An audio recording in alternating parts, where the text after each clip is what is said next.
दोस्तों, एक साल बाद कौन रहेगा प्रधानमंत्री? क्या अमित शाह और मोदी जी के बीच युद्ध होने जा रहा है? क्या अमित शाह एक बार फिर 15 लाख वाले मुद्दे के जैसे फिर एक बार अपने बयान से पीछे हटने वाले हैं? केजरीवाल के जेल से निकलते ही दोस्तों मोदी जी का सियासी मुद्दा गर्मा गया है।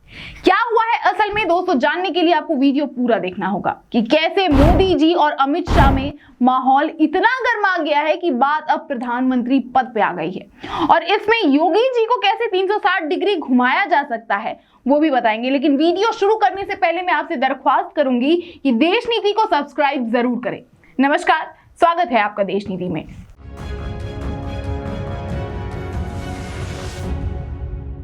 देश नीति केवल सच्ची और पक्की खबरें। ये लोग इंडिया गठबंधन से पूछते हैं आपका प्रधानमंत्री कौन होगा। मैं बीजेपी से पूछता हूं आपका प्रधानमंत्री कौन होगा। आप लोग सोच रहे होंगे केजरीवाल क्या बात कर रहा है, मोदी जी होंगे। नहीं, मोदी जी अगले साल 17 सितंबर को 75 साल के हो रहे हैं। बीजेपी के अंदर मोदी जी ने 2014 में मोदी जी ने खुद ने रूल बनाया था कि बीजेपी के अंदर जो भी 75 साल का होगा उसको रिटायर कर दिया जाएगा। दोस्तों, मैं बार बार बोल रही हूँ 2024 लोकसभा चुनाव इतिहास में दर्ज होने वाला है, क्योंकि इस चुनाव वो सब आपको देखने को मिलेगा जो कभी भी देश में आम दिनों में क्या चुनावों में भी देखने को नहीं मिला होगा। और खासकर इस वक्त राजनीति में एक ही पार्टी के सबसे बड़े दो पावरफुल नेता जिनकी दोस्ती की भी मिसालें दी जाती है वो प्रधानमंत्री पद के लिए टूट सकती है। क्योंकि अरविंद केजरीवाल के इस बयान के बाद आप सुनिए अमित शाह क्या बोल रहे हैं। मैं अरविंद केजरीवाल एंड कंपनी और पूरे इंडिया अलायंस को कहना चाहता हूं, मोदी जी 75 साल के हो जाए इससे आपको आनंदित होने की जरूरत नहीं है। ये भारतीय जनता पार्टी के संविधान में कहीं नहीं लिखा है।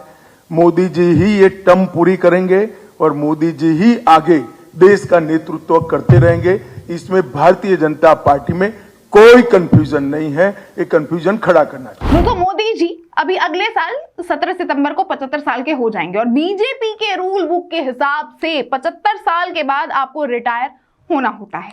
लेकिन अमित शाह तो बोल रहे हैं कि 2029 तक मोदी जी कहीं नहीं जा रहे हैं, वहीं प्रधानमंत्री रहेंगे। अब उनके नाम पे 2024 लोकसभा चुनाव हो रहा है, उनको हीरो बना के हर जगह प्रचार किया जा रहा है। लेकिन फिर सवाल उठता है दोस्तों कि क्या अमित शाह एक बार फिर चुनावी जुमला बना के इस मुद्दे को पेश कर रहे हैं? क्योंकि आपको याद हो 2014 लोकसभा चुनाव में मोदी जी ने चुनावी प्रचार के समय हर अकाउंट में 15 लाख देने की बात की थी, जिसे उन्होंने ही बाद में चुनावी जुमला करार कर दिया था। याद नहीं है? एबीपी के एक इंटरव्यू में अमित शाह ने चुनाव जीतने के बाद 15 लाख हर अकाउंट में देने से साफ इनकार करते हुए 15 लाख की इस बात को चुनावी जुमला बोल दिया था, करार कर दिया था। हिंदुस्तान के एक एक गरीब आदमी को मुफ्त में 15-20 लाख रुपए भी मिल जाएगा। 15 लाख रुपए अकाउंट में क्यों नहीं आ रहे? देखिए, ये जुमला है। किसी के अकाउंट में 15 लाख रुपया कभी नहीं जाता, वो उनको भी मालूम है और आपको भी मालूम है, देश की जनता को भी मालूम है। किसी को कैश कभी नहीं दिया जाता, वो सबको मालूम है। ये भाषण देने का एक तरीका है, एक जुमला है।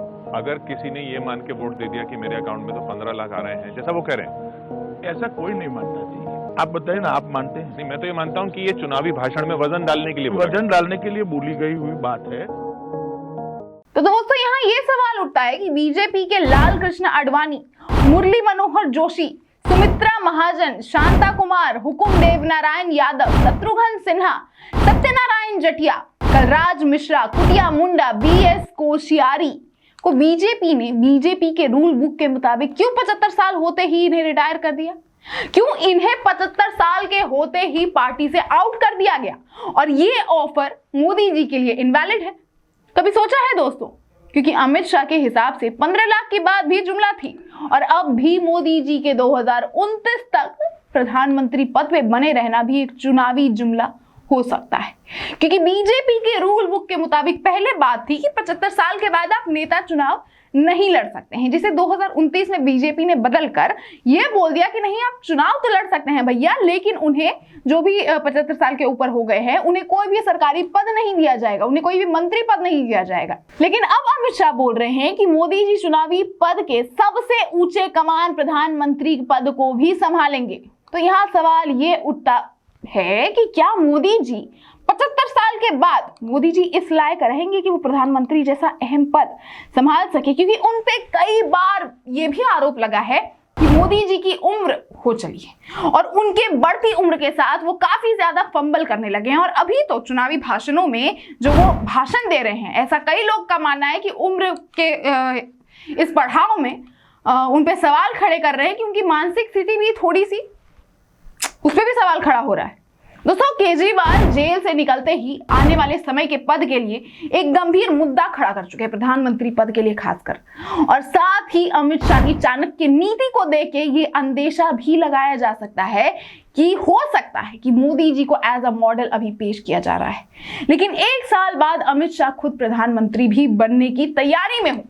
जहां एक तरफ मोदी जी को 1 साल का कार्यकाल देकर अमित शाह खुद को गद्दी का दावेदार समझ रहे हैं, वहीं योगी आदित्यनाथ जैसे बड़े दिग्गज नेता को दोस्तों चुनाव जीतते ही सत्ता से हटाने की बात अंदर ही अंदर चल रही है।